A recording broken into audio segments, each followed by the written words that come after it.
Hello and welcome back to Space Engineers.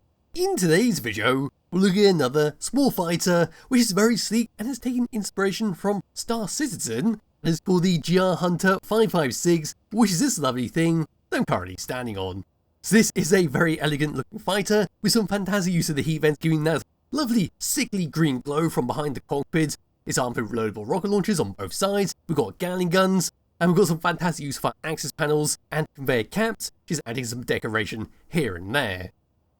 So what we're going to do is press F10, find the inform menu, we're going to go through here, then we're going to go around the outside, take a look around that, drive around for a bit, and think that'll be that for this video.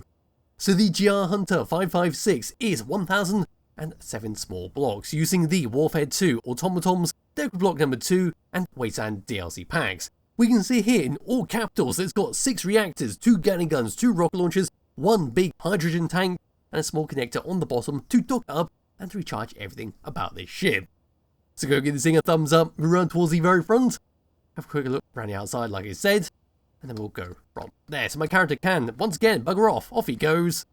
And here we are for the very front of the Hunter 556. So what we can see is a fighter cockpit to drive this thing around with 2 gatling guns to blast your enemies with.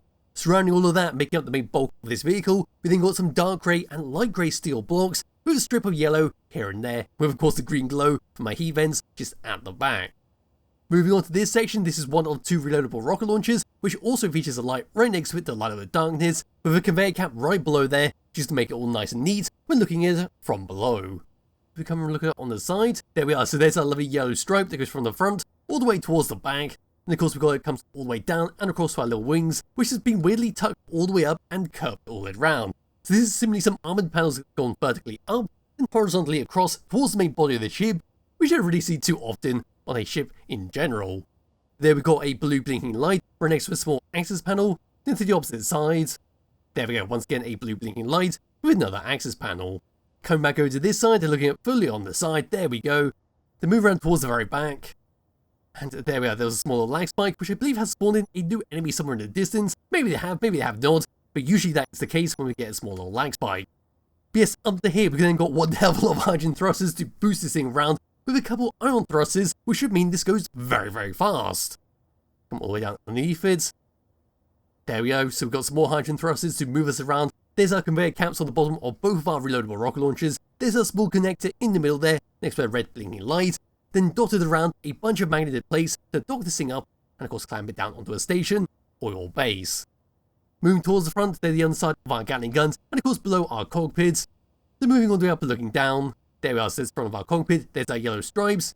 Then over to there's one hell of a lot of access panels for us to play around with. To the point I'm going to get my character out and move him all the way across to it. Here we go. So at the top here we can now open this up. That's going to reveal to us our large hydrogen tank. So now we can go inside there, drop off our bottles, recharge them up, then pour them out. This is a handy little thing to have, safe from diving around and actually finding that point to recharge your bottles up. Anyway, on the left and right hand side and at the back there, we've got a bunch of them just lined up. We'll just hit them, open up and play around with. Down into here we see a bunch of hydrogen thrusters to move us down while in space. And then at the back there we are, we've got some hinges, just angle our fins at the back. And there we go. So that's that for the outside of the GR Hunter 556. Not too sure why I'm still my character and not the free camera. But yes, it's a very nice looking ship and should do very well in combat. If you do want to have something more spikier and well very sleek with its overall design, that could double as a nice little racing ship. But anyway, back into the cockpit we go. Here we are. Tab number 1. These are the only controls we get. Number 1's going to fire both our gatling guns both together and do a nice bit of damage. Number 2 is then for your reloadable rocket launchers, fire them both together, like the gatling guns. Number 6 for your reactors, on and off. Number 7 is master toggle for all of your hydrogen thrusters, on and off. Number 8 is for your magnetic plates. And then number 9 is for that small connector below the ship to lock and unlock it when it comes to docking this thing up. And as for that, that's it for the controls, so it's time to drive this thing around. I'll leave the signals on just in case a space truck does decide to show itself. So moving forwards, here we go. As you can expect from having all those thrusters at the back there, we are bloody fast. Coming to a stop, we are a little bit slower, but not too bad. In fact, it's been very well balanced all the way around this ship, so if we are charging along towards your station at maximum speed, even with a speed limit increased mod, say going at 200 beats per second, this thing is still going to be perfectly viable at just charging along at high speeds and stopping in a reasonable amount of time. Moving left and moving right, we are quite slow at that, but it doesn't really matter because we are a small fighter and can just rely on our gyroscope to boost us around on our left and right directions. Moving down, there goes some nice speed of that. moving up. Again, some very nice speed with that. Then for gyroscope controls, moving around, as you can see, plenty of control over this. A tiny hint of weight on this so it's not too uncontrollable like some ships tend to go for, but enough weight on there to make it feel meaty and very much like a ship flying through space. Although I haven't actually flown a ship through space, but you get what I mean.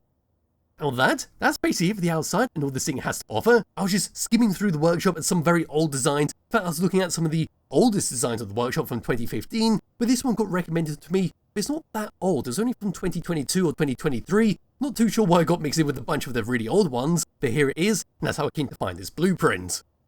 Anyway, as for that, being no space pirates have decided to spawn, gonna have a quick look through the FDM menu, make sure none have spawned, though I just haven't been able to find them. So down here we've got all the other showcases that I've done recently, and there's a bunch of planetary bases where I spawned in for the rocket truck video, or the missile launching truck. And I feel like I'm just gonna have to slam it into an asteroid. But here we go to end this video, because there's not too much else to talk about. It's just a fantastic looking fighter for you to play around with in your world. Any second now, straight to the side there. And there we go. Surprisingly, it did not do much damage. The ramming spikes at the front there absorbed most of the impact. It looks like we've got both our gatling guns still at one piece. Yes, we have. Can they still fire? Only one that can fire, the other one has been damaged, but not completely offline, so we can easily repair that up and bring it back to operational use. We lost our spikes at the front, which is kind of disappointing, but still, they work very well if you do end up flying at high speeds towards an asteroid. As you can see, we are still in one piece, you'll fly it around in all directions.